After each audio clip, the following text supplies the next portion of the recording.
Hey everybody, how you doing? Well, that's good. Welcome to PHLY Flyers Pregame presented by Bet365. My name is Bill Matz. I'm your director of fun and games for the evening. Joining me in the Xfinity studio for this Sunday night back end of a back-to-back. Great situation to be in for the team. Oh, yeah. It is Mr. Flyperbole himself, Steve Jaco. What's going on tonight, Steve? Oh, man, am I pumped up. It's Sunday night, and the Flyers decided to play. I don't know what time it is. It's dark outside, and the Flyers are playing hockey shortly on a back-to-back. All the clocks in my house are wrong, have been confused all day. Thank Where God. am I? Thank God, like your cell phone automatically resets, or I would have been here early. I don't really know how it works. Greatest innovation of the 21st century. Truly. We have a lot to get to tonight because there is some news going on with this Flyers team and their lineup. First, the encouraging thing is Sean Couturier is back. Coots is back after missing last night's game. It seemed like well, Charlie told us he took the puck to the elbow on Thursday, and it wasn't really a pain thing. It was kind of just a range of motion swelling thing. I've been there. It's kind of tough to move your arm and really get your elbow pads on if it's that swollen. But he is back in the lineup tonight. But unfortunately, Tyson Foerster comes out after scoring that third period goal last night and cashing our over half a point bet for Foerster. He will be out of the lineup tonight, and when we get some lines, we will share them with you once the Flyers warm up. But it is a good thing that Sean Couturier will not be missing a ton of time. Listen, it's not the back. It's not anything like, oh, this might linger or this might be a re-injury of some kind. But when he misses games, you're kind of like, oh, okay. Well, they're without their captain and they're without their number one faceoff guy. And that was one of the big problems last night. 42.6% the Flyers were in the faceoff circle. Now, everyone wasn't terrible. Abel's 6 for 6. Cates 10 of 15 for 67%. Gaucher was fine at 50%. But Dvorak 7 for 20, 35. You're like, oh, that's bad. Trevor Zegras, 2 for 14, 14%, including 0 for 8 in the first period. They got their asses kicked in the faceoff circle. There were other problems last night. Vladar wasn't great. He was just kind of fine. And Toronto's got some guys who can really shoot the puck, so he gives up the best goal scorers in the league. He gives up 4 goals and not his typical 2 or fewer. He did not break Robert Esch's streak, even though 2 of Robert Esch's games were not starts. There were 2 relief appearances in there. So I think for starts, he has the franchise record. Yeah, but that's a big asterisk right there. Yeah, big time. but Coots is back, and that is good to see. Hopefully this team can get it back going against while I said, listen, it's the back end of a back-to-back. It's Sunday night. Calgary was in Nashville last night, so it's not as if they're rested. They are on a back-to-back as well. We got home cooking in our advantage. At least we got the home cooking going for us. Yeah. It is a blow to see Tyson Foerster come out because that line is so freaking good for this team. They are so good for this team, and also it's like, okay, our second leading scorer is back, but oh no, the third, or one of the guys tied for third. There are 1, 2, 3, 4 guys with 7 points at this point. That entire Foerster Cates Brink line has 7 points, but still, to see one of your top scorers out, see one of your best defensive forwards out, always a huge bummer. And also just the chemistry that line has is next level. It's been a fantastic start for Foerster. I am very happy to see Couturier back, not only for the faceoffs, but also just what a great two-way player he is.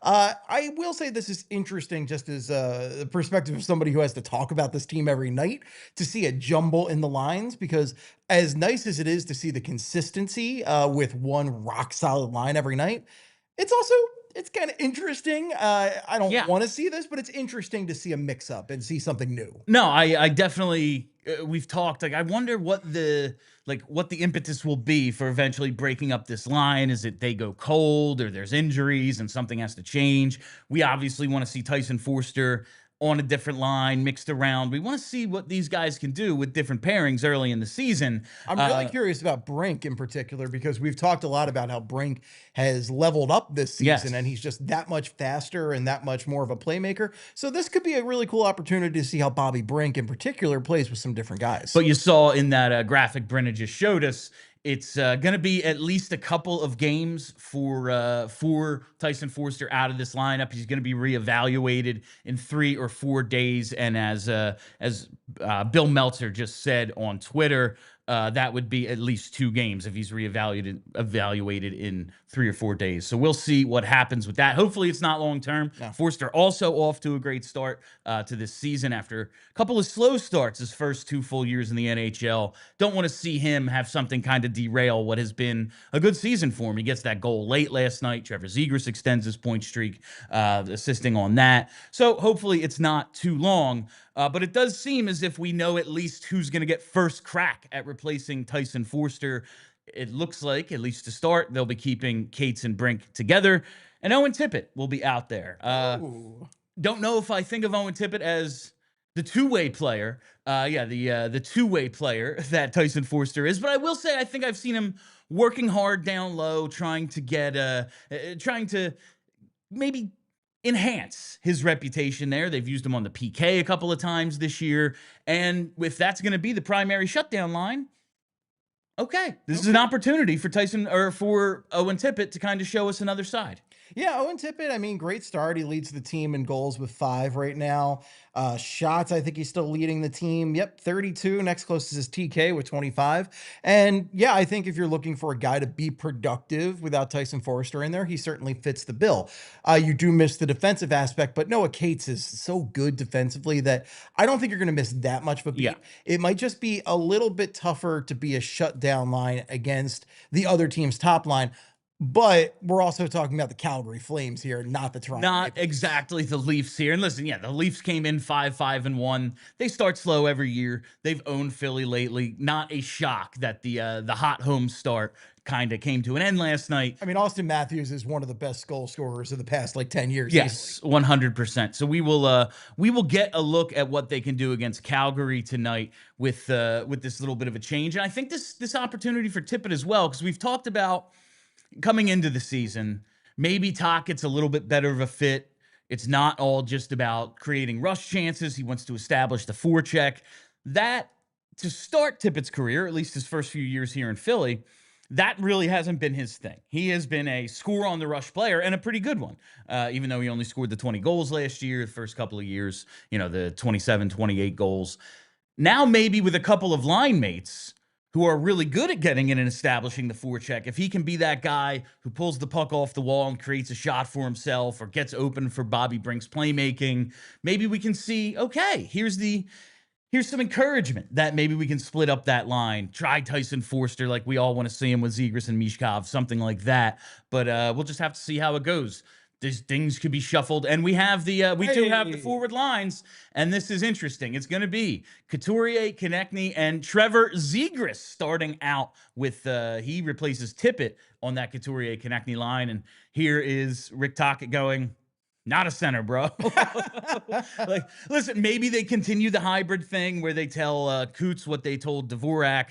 If Zegras is first guy back, let him stay at center. It's not a mad scramble. If we're in the zone, get back down low and kick him up to the wing. Maybe they try that. But after last night, it's we're going to go with the really good face-off guy because, brother, you were 0 for 8 in the first and 2 for 14 in the game. Not going to cut it. There's a lot more to playing center than face-offs, but no coach is going to put out a guy who was just 14%. All right, on that second line, okay. Look what they did to my boy Mish. All right. You have Dvorak, you have Michkov, and you have Rodrigo Abels on that line.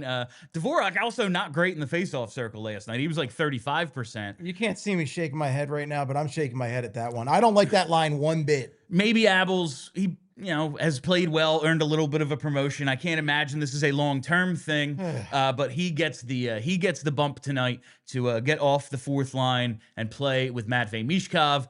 Cates and Brink stay together, like we said, Tippett. So we're just, swapping out one guy in the 70s for another guy in the 70s who skates a little faster, maybe not the same two-way player. And then Gaucher, Grebenkin, Hathaway. Okay. I kind of want to see what they could do. Switch Grebenkin and Abels, and I'm into this lineup. I can't listen, Rick Tocchet. I have no idea. We really haven't had a big sample with him as the head coach and how he's going to do things. But I could very easily see Grebenkin getting a little bump we've seen in the past few games. All right, we're going to try Zegras at center with Michkov, and we're going to bump Grebenkin up on that wing. Maybe there's a little bit more of a jumble than we're used to. Not so much a set top nine, but some guys moving around. Yeah. And you look at the D pairs, York Sandheim, Sealer Drysdale, Zamula, Juleson, all that stays the same in terms of the defense. Now we get to the goaltenders, and it was a little bit of a question, coming in. Okay, we have the back-to-back, and typically, I think you'd want to have Vladar against his old team. Like, that's just a thing you do in hockey. You get your guy out there. But it's the Leafs last night. You want your better goalie and not the dude who had the fourth worst save percentage in hockey last year out against them. But he gets pulled after 40 minutes and then 30 seconds into the third period. Maybe they're preserving him for tonight. No, it's going to be Coley. Coley gets the start. He was 7 for 7 last night. But we all remember what we saw out of Aleksei Kolosov last year. 13 starts, 17 appearances, 5-9-1 record, save percentage, .867, goals against almost 3.6. He was nowhere near ready last season when he kind of forced his way onto the NHL roster. He does seem to have learned a lesson, perhaps the hard way. It does kind of sound like he was getting some of that pressure that some of the KHL and the Russian agents or whatever can put on guys. Like, you're above the AHL. It's either here or the NHL. And all right, well, he wasn't. And he learned that lesson after last season. He started this year with the Phantoms, 5 games, 3-2-0 with a .918, a .260 goals against, and he's got a shutout on the season already. Off to a much better start with the Phantoms than we've even seen him, send level down. Didn't necessarily go great. Here's his chance. Here's his chance to show. Last year was just like I was in over my head, but stopped 7 of 7 last night. Maybe, just maybe, we get the Aleksei Kolosov, who the Flyers seem to be jumping through hoops for. You can't keep playing Dan Vladar every night. Yeah. Like, I really like what he's done so far this season, but he's never been that guy that you can just play him every night. I think career high in starts was 29 coming into this season. He's going to have that by Christmas. Yeah. Like, sure is. He sure is. But you're going to have to play Kolosov. So you might as well play him in this game on a back-to-back and play him against Calgary, who you're going to have a good chance to win even with Kolosov in net. Calgary at this point in the season, 2-9-2. 6 points, dead last. They stink so far. Yeah. And of course, they could probably find their mojo against Flyers. A lot of teams do that. But look, if you're going to give your backup here a chance to get in there and get a W, this is it.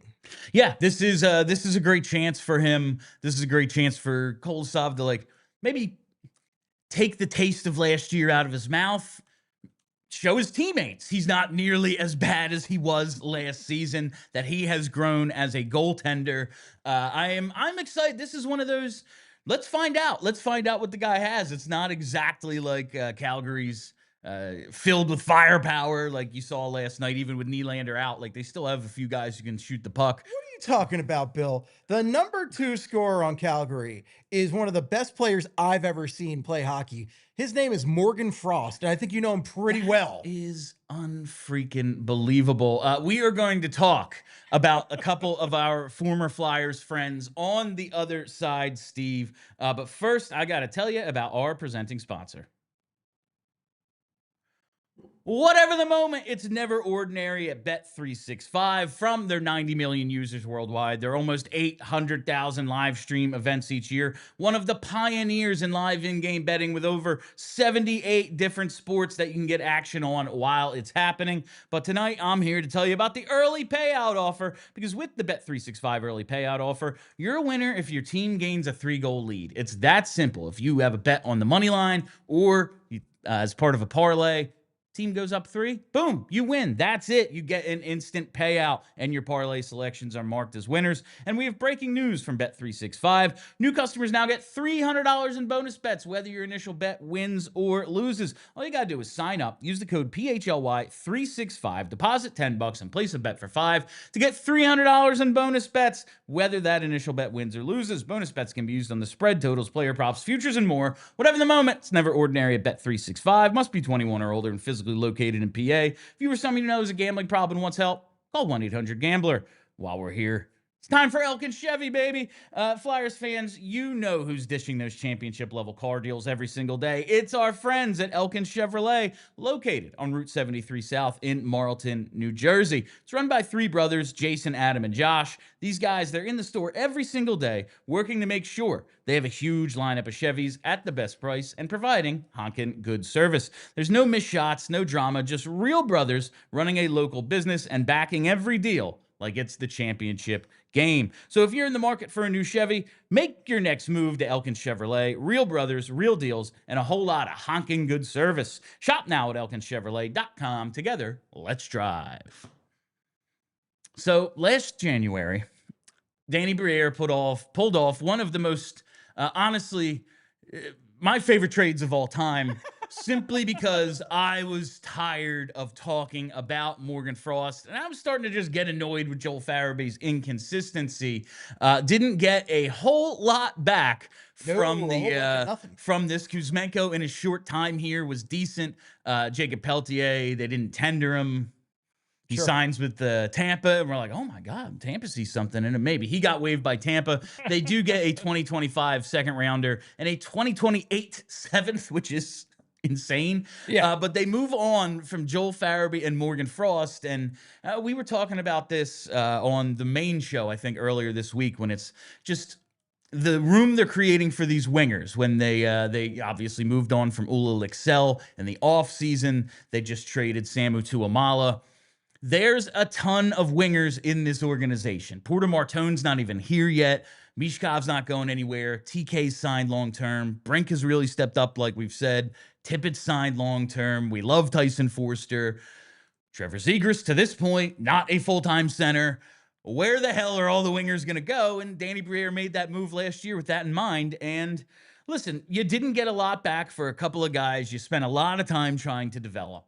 But this year, Joel Farabee, 2 goals, 4 assists. Not having a great go of it, but he is on a 4-game point streak with 2 goals and 2 assists in his last 4. I feel like that's better than he was doing in Philadelphia. He really fell off at one point with us. And you look at Morgan Frost, he just had a 5-game point streak come to an end last night.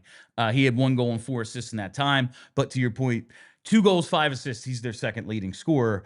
This is a team that badly needs to rebuild and can't, because they have like a bunch of dudes with long-term contracts. Who needs to rebuild? You got Morgan Frost. He's the center of the future there. It's funny because I thought Morgan Frost was a okay player. Yeah, he was. But I agree with you. I was so tired of talking about him. Didn't want to do it anymore. Every week, it's like, what about Morgan Frost? What's going to go on with Morgan Frost? Blah, blah, blah. Because Morgan Frost would be fine even still in the structure of the team as it is, because they do need centers. Not that I think he's a true center, but he's, again, he's a little bit, I would say, better of a checker and better of a face-off guy than Zegras, but kind of that same, he needs to distribute from the middle and be the primary. He's a point guard, so you got to play him at point guard, even if he's not your prototypical center. Right. On the right team, I think Morgan Frost could be as you like to say, perfectly cromulent middle 6 center. Perfectly cromulent. My favorite Simpsons. It was just so much time to move on. I credit Danny with making it's Esser get off the pot time for these guys, and he got up and moved on, and it was worth it. With the ceiling where he was, the amount of just digital ink that we had to spill over. Oh my God. I don't understand why. I truly don't understand why there's just constant discourse about him. I'm getting mad just talking about it right now. So I'm glad that he's gone, and I'm glad I don't have to think about him anymore. And he's going to score a goal tonight. It was just we know he's one of our 9 best forwards, right? Yeah. But for some reason, sometimes John Tortorella will be like, no, he isn't. And I really wonder if so much of it was Danny being like, I can't deal with this anymore. This is a pain in my ass. Like, you know what? You don't like him so much? I'm done with He's this. gone. I'm done with this too, Tor. It's like, you win. I think there was a little bit of that as well. And like a little changing of the guard in the locker room to try to make room for some new guys. And I credit Danny with going, we have dudes who are going to be just as good, if not better. We're trying to improve this team. We need the roster space. We need the cap space. Time to go. And they have a home in Calgary where, damn, man, sucks to be them. Like, they just go from one bad team to another. Flyers showing signs of improvement. Calgary had an overachieving season last year. They were in a race till the end. I think they had more points than 2 Eastern Conference playoff teams. But end of the day, we know what they are. We know what they are, and this is a team, like, their star players are Nazem Kadri, who I think any team would like a Kadri. He's a really, really solid hockey player. He's leading them in points right now, and he plays a hard-nosed game, right? He's the kind of guy that anybody would like. And Huberdeau, who, man, what a big womp he ended up being, because like, what a move. The blockbuster trades, and he ends up being just the weak link. Let me look. I have the Calgary numbers up right now. Huberdeau at this point only has 5 points in 8 games, 2 goals, 3 assists. Rough. And if you look at just the massive success Tkachuk has had in Florida, it's not even close. We thought it was a pretty even trade at the time. It's not even close. It was like, okay, it's skill-wise, maybe Florida's losing a little, but they're getting that truculence they want in Tkachuk. Like, they lose in the playoffs. They look like a soft team after that, run and gun, real fun regular season they had. Then, I don't know if this is going to work in the playoffs. And they bring in Tkachuk, and it's, well, we've been to the final every year since. I do want to just put a bow on the Flames talk real quick, and then do the super chats before the bets. But Dustin Wolf comes in tonight. He gets the start. That is who supplanted Dan Vladar last season. Calder Trophy winner. Looks like, we found our franchise guy. Now, I have no idea how well Calgary's playing in front of him based on their record. Probably not that great. 2-8-1 with a 3.62 and an 881 save percentage. That's not good. No, definitely not. He's the guy now, and we've talked about how last season, he was really good for them. He's the reason they were in a playoff race. He deserved the Calder Trophy. I saw arguments that he was the one who should have won it ultimately. Did he not win? No, it was Celebrini, right? No, it was the guy from Montreal. Yeah, it was Lane Hudson. My brain. I hate that. Yeah. Defenseman. Historical season, he deserved it, I thought, as well. But I think, like, if you had Wolf on your ballot, it was kind of like, I don't know, goalie's really tough as a rookie, but he didn't win. But he was their franchise guy. We're going to move on from Dan Vladar. They did protect him, though. Charlie wrote that whole article, and it was kind of some of the motivation to go get him is Kim Dillabaugh going, I know some people in Calgary, and they're like, yeah, we threw Vladar in against every good team whenever we had Vegas. Whenever we had Edmonton, it was Vladar. Whenever we had the Ducks, whenever we had San Jose, okay, here you go, Dustin. So they were trying to rig that Calder, is what you're telling me. They were just protecting their rookie a little bit. And now he's the man, and it's not going so well. And listen, that's goaltending. Hey, I mean, Aleksei Kolsov, right? Aleksei Kolosov. He had no protection last year, and now here he is playing the Flames. Yeah, they just garbage. He just had to get thrown in there sometimes and see how he did, and that's kind of where we're going to be tonight. All right, I want to do the super chats because I thought we had a few, and then we will get to tonight's bets. Lead it off with Gritsy Ross. Says, I turned off the Chiefs-Bills game for this. I appreciate it. You're trading in one Bill for another, and a group of Bills for just one. I think you upgraded there. And now a couple from J.E. Frucione. First one is, gents, preseason, I had the over-under on the season long-term save percentage at 895. Vladar has been stellar, so I hope this Kolosov game isn't going to prove to be a reversion to the mean. 895, if you're tracking this every single game, it's going to fluctuate. Like, one game last night, Vladar drops, I think, 15 points in save percentage. He went from 939 to, what did he drop to last night? To 924, yeah. So early season, small samples. It's going to fluctuate. I just want to see Kolosov look like an NHL goaltender tonight. Absolutely. Like, are It's a those good the- opportunity for Are him. those the fairest expectations? Like, I don't need a 35 save shutout, but I need him to look like he knows what he's doing, which for a lot of last season he didn't. It's what I keep saying with Sam Ersson. You need to give your team a chance to win. That's all we're looking for. Give us a chance to win. And again, not exactly the toughest competition tonight for Coley. So I'm hoping he can represent himself. All right, next one here from JE is, if you asked anyone not in Philadelphia or Calgary who Morgan Frost is, people would say adult film star. More people would say adult film star than NHL star. Is it the mustache? Is Morgan Frost?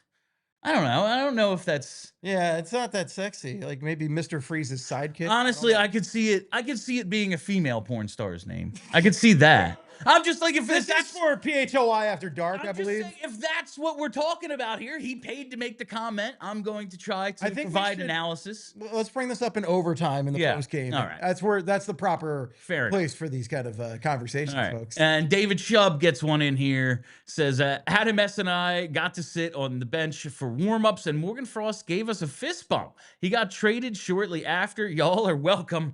Oh, wow. All right. Oh, you cursed him. Yeah, good job. I'm glad you were able to Traded. I'm glad you were able to jinx him there. All right. It is now time for our pregame picks. Here is our Bet365 pregame pick segment. Use the code PHLY365 when you sign up. Deposit $10 and place a bet for $5 to get $300 in bonus bets, whether your initial bet wins or loses. Whatever the moment, it's never ordinary at Bet365. Must be 21 or older and physically located in PA. Gambling problem? Call 1-800-GAMBLER. We got 3 tonight, Steve. Oh yeah. I thought about 4. Yeah. I thought about 4, but I'm gonna stick with 3. I like 3 and I like 2 of the 3. I mean, I like all 3. Joel Farabee over half a point at plus 145, and Morgan Frost over half a point at plus 115. Both of them on or coming off of point streaks. Someone's got to score. You got to believe Kolosov's not going to have a shutout. And I always say former Flyers are going to score against former Flyers. We cashed one of these with the over half a point for Giroux. Of course, I didn't even think that Aleksei was in the NHL. I didn't either. So I didn't think, consider it for a second. Didn't think to look at his odds, but we were playing that game again with the 2 former Flyers in the lineup. And Trevor Zegras, he has a point in every home game. It's minus 145. It's not great, but I think he keeps that streak going because dude can score. And tonight he's playing with TK and Coots, at least to start.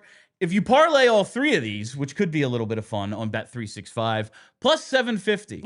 If you throw in a Michkov over half a point, that's minus 120. It's 12-1. I don't know if I love the Michkov of it, considering his line mates tonight, to be honest with you. Maybe he gets out on the power play and does a little something. You know what? The man's got a point. He jumped on as an extra attacker last night and got a point on the Tyson Foerster goal. Maybe they sub Grabenkin in for apples. Maybe I can't imagine the lines we showed you are going to be the lines for 60 minutes tonight. I bet you they get moved around a little bit. So we are going to go with the 3 bets, though. Farabee, Frost, and Zegras all to record a point. 2 of them well over even money, and then Zegras at 145 because he's got a point in every home game. Why wouldn't I do that? Why mess with success, right? I'm going to keep it going. I will be the jinx tonight. Like, oh, I'm jumping on now. I've betting the Zegras one a couple times. I'm jumping on the Zegras bandwagon now, and when it doesn't come through, it's going to be, well, this is Bill's fault.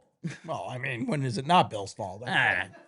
Let's be honest, folks. I like to blame Charlie for stuff. Yeah, that's actually true. Let's blame Charlie. When he's not here, I love blaming him for stuff. He single-handedly got Emil Andre sent down. He did a couple of times. All right, before we get out of here, just want to remind you, the Anaheim trip in March is on sale at allphly.com/events. You're going to want to come to Anaheim with us. Philly Sports Trips does nothing. No one does better trips than Philly Sports Trips. They're sending us out there March 17th to the 22nd. We're going to the Ducks game. We're going to the Kings game. There's a watch party for the Sharks game. And John LeClair's coming. If all that wasn't enough, allphly.com/events. All right, that is all the time we have for you on PHLY Flyers Pregame, presented by Bet365. Thank you all for listening. Thank you for hanging out. Yeah, make sure you get that new shirt too. It's really cool. Do it. Make sure you're following us right here on the YouTube page and hit the like button. 55, not nearly enough. Let's boost those numbers up here.